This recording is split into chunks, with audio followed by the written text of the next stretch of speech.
Hola, mucho gusto. Soy Saúl Falcón Velázquez y el día de hoy vamos a exponer este caso. Este caso de estudio nos va a explicar los artículos del 46 al 116 de la Ley Federal del Trabajo. Yo soy Saúl Falcón Velázquez y el caso se trata sobre Luis Ramírez.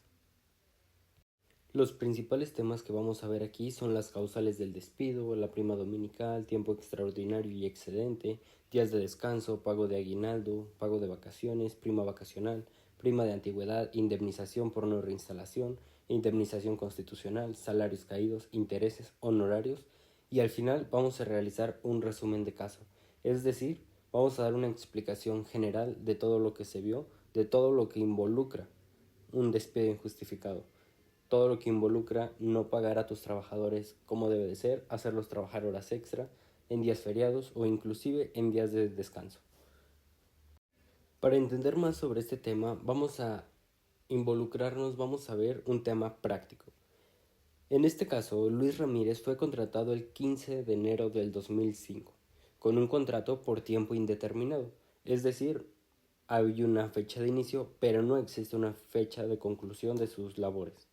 Su jornada laboral era de lunes a sábado, de 8 a 4 pm, y descansaba los domingos. Aquí hay que hacer una aclaración. Las jornadas laborales se dividen en tres: mixta, matutina y nocturna. En una jornada matutina puedes trabajar hasta máximo 8 horas al día, en una mixta 7 horas y media y en una jornada nocturna 7 horas. Generalmente, o la ley, lo que te pide es de que el día de descanso sean los domingos, caso que se cumple en este caso. Su salario quincenal era de 14,000 pesos. Él fue despedido injustificadamente el 31 de diciembre del 2021, después de haber trabajado su última semana, es decir, del 24 al 31 de diciembre, donde acumuló 22 horas extras de trabajo. El 25 de diciembre era día feriado. Luis decidió demandar su reinstalación el 1 de enero del 2022, pero la empresa no accedió, por lo que otorgaron salarios caídos hasta que se resolvió el juicio el 1 de marzo del 2025, que duró un periodo de más de 3 años. Aquí, el patrón tiene la responsabilidad, tiene el derecho de poder no reinstalar a un trabajador por cuestiones personales, pero se tiene que pagar una indemnización que vamos a ver un poco más adelante. ¿Cuáles son las causales del despido? El despido injustificado ocurre cuando el patrón termina su relación laboral con un trabajador sin que se presente alguna de las causales de despido justificadas en el artículo 47 de la Ley Federal del Trabajo. En otras palabras, es un despido que no tiene razón legalmente válida o que no es debidamente fundamentada.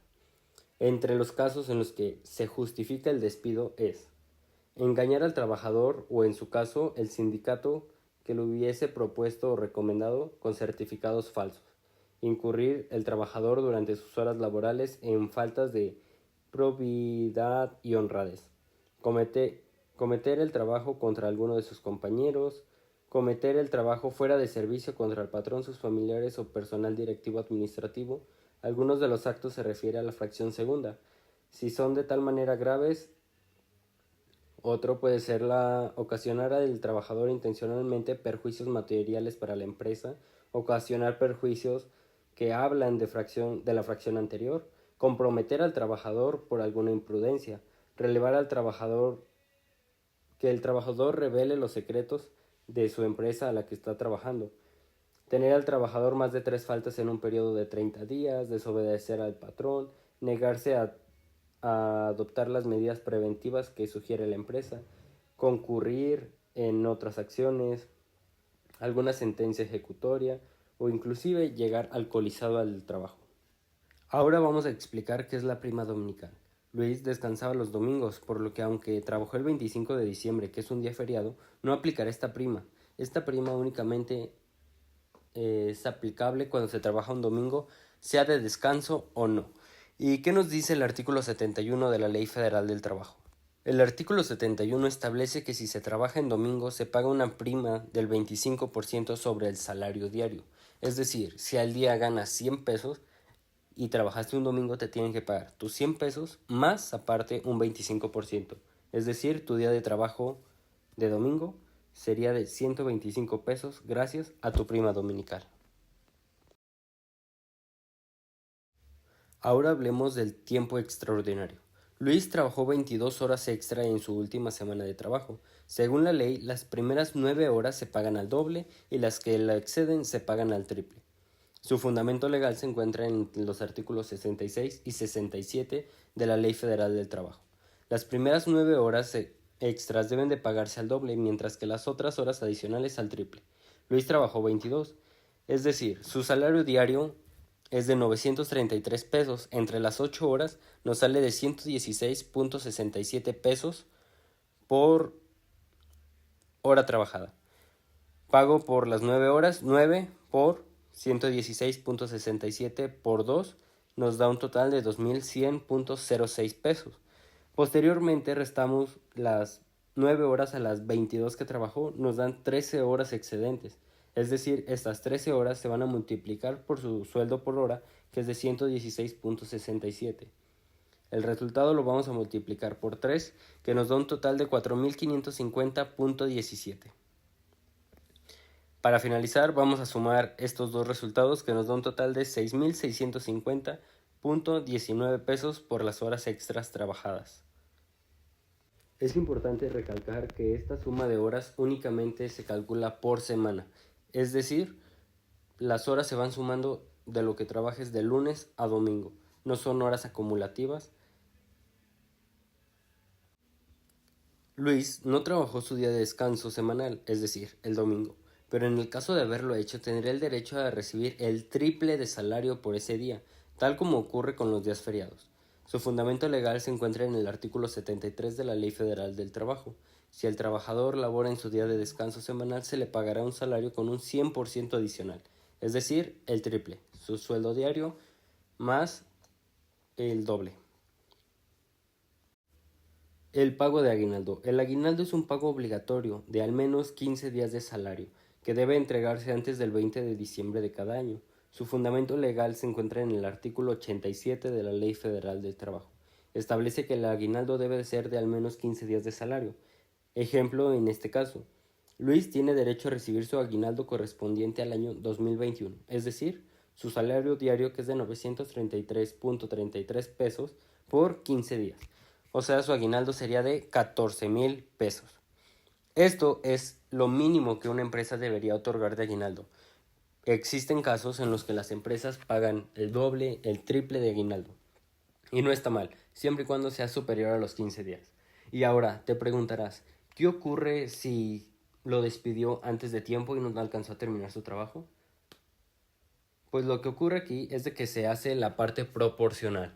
Es decir, si por 365 días me corresponden 15 días de aguinaldo mínimo y trabajé 180, hago una regla de 3 que nos daría un total de 7,000 pesos.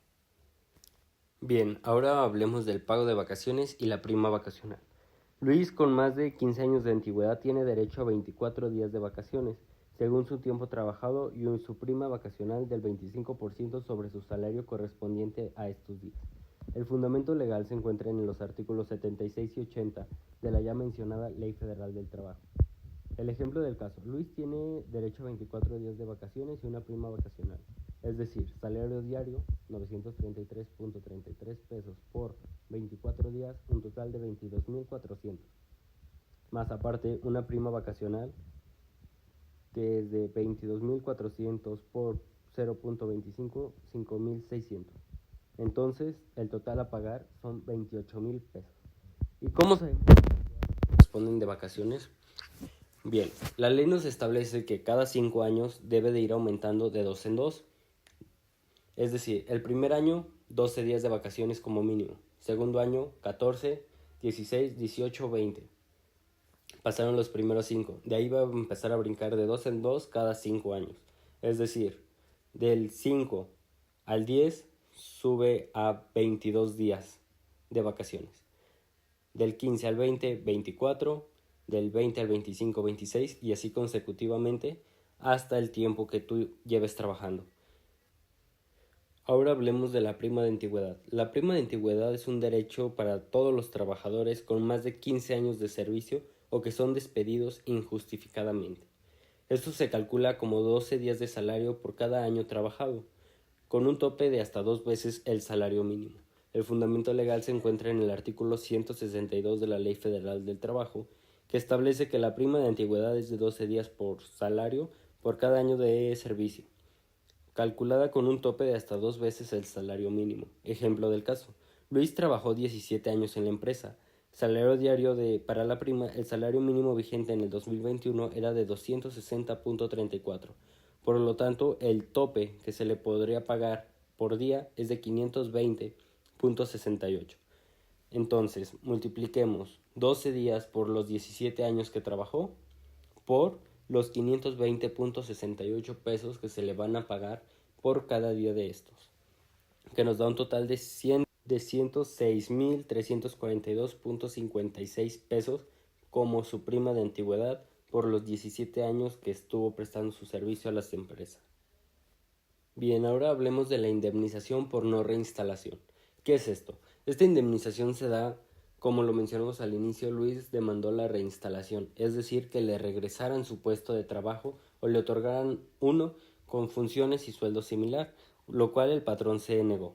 Pero al negarse, también tiene que pagar una indemnización por no reinstalarlo. Cuando un trabajador es despedido injustificadamente y no se le reinstala, tiene derecho a una indemnización de 3 meses de salario. El fundamento legal se encuentra en el artículo 50. Ejemplo: Luis fue despedido injustificadamente y no reinstalado. Indemnización 20 por 933 es igual a 18.666. Por los 16 años trabajados nos da un total de 298.665.6 pesos. Esto se hace con la intención de que el legislador pensó en los trabajadores, en que no es justo que después de haber prestado tanto tiempo tu servicio a una empresa, te vayas con las manos vacías o que se te niegue el acceso a poder trabajar en un lugar en el cual tú siempre estuviste cumpliendo las reglas, los lineamientos necesarios para estar en él. Indemnización constitucional. Fundamentada en el artículo 50 de la Ley Federal del Trabajo, nos dice que una persona, siempre que sea despedida de una forma injustificada, se le deberán de pagar 3 meses de salario. Esto con la finalidad de que tenga el recurso suficiente para subsistir el tiempo promedio que una persona tarda en conseguir un nuevo empleo. Esto buscando proteger a sus familias y a la gente que depende de ellos. En este caso sería de 933.33 pesos por 180, que nos da un total de 167.999.4 pesos. Listo, llegamos a la parte donde se pagan los intereses del juicio. Salarios caídos. Los salarios caídos son aquellos que el trabajador deja de percibir desde el momento en que es despedido hasta que el juicio se resuelve. Su fundamento legal se encuentra en el artículo 48 de la Ley Federal del Trabajo.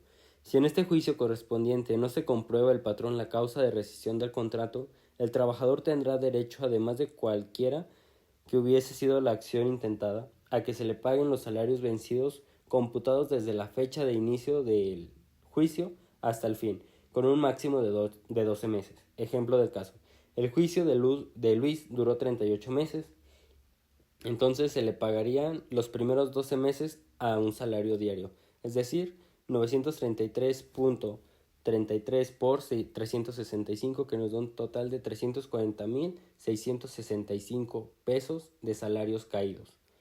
Después vamos a tener que pagar los intereses, que es el tiempo extra que duró el juicio pasando el año. Estos se calculan de la siguiente manera. Intereses de juicio. Cuando un juicio laboral dura más de 12 meses, el patrón debe pagar un interés del 2% mensual sobre los salarios caídos. Esto aplica cuando de los 12 meses en adelante. Su fundamento está igualmente en el artículo 48 de la Ley Federal del Trabajo. Si el juicio dura más de 12 meses, pagará también al trabajador los intereses generados sobre el importe de 15 meses de salario a razón de 12% mensual. Ejemplo: la fórmula de esto es salario diario por 30, el resultado por 15 por .02. En el caso en concreto, el juicio duró 38 meses, por lo que se deben de calcular los intereses a partir del mes 12. Es decir, 38 meses menos 12 que ya pagamos, 26. 26 meses. El interés mensual es de salario diario 933.30 por 30, que es lo del mes, por 15 meses, por 0.02%, que nos da un total de 8.399.97 por cada mes que el juicio se extendió.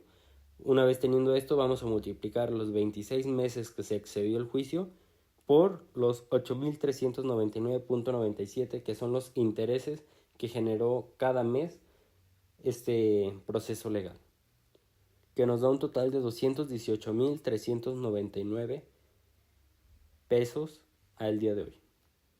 Resumen del juicio. El día feriado trabajado el 25 de diciembre se le pagó a 2.800 pesos. Las horas extra, 22, fue un total de 6.650.19. Aguinaldo, 14.000 pesos. Vacaciones más prima vacacional, 28.000 pesos. Prima de antigüedad, 106.342.56 pesos. Indemnización por despido injustificado, 298.665.6 pesos. Indemnización constitucional, 167.999.4. Salarios caídos, 340.665 pesos. Intereses de juicio, 218.399 pesos, que nos da un total a recibir de 1.183.521 pesos .8 centavos, de lo cual a nosotros como abogados nos toca unos honorarios promedio del 30%, es decir, 355.056 pesos con 50 centavos.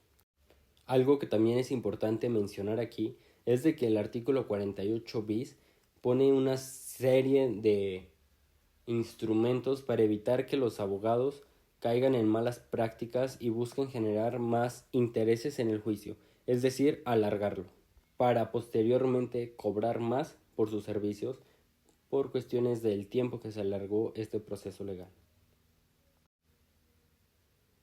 Bueno, hasta aquí mi reporte. Gracias, soy Saúl Falcón Velázquez y agradezco el tiempo que estuvieron escuchándome y los invito a reflexionar de que si van a trabajar con alguna empresa, hagan las cosas bien desde el inicio, porque como nos pudimos dar cuenta, un pequeño error, una mala decisión puede llevar a nuestro cliente, a nuestra empresa, a perder miles o inclusive millones de pesos. Gracias.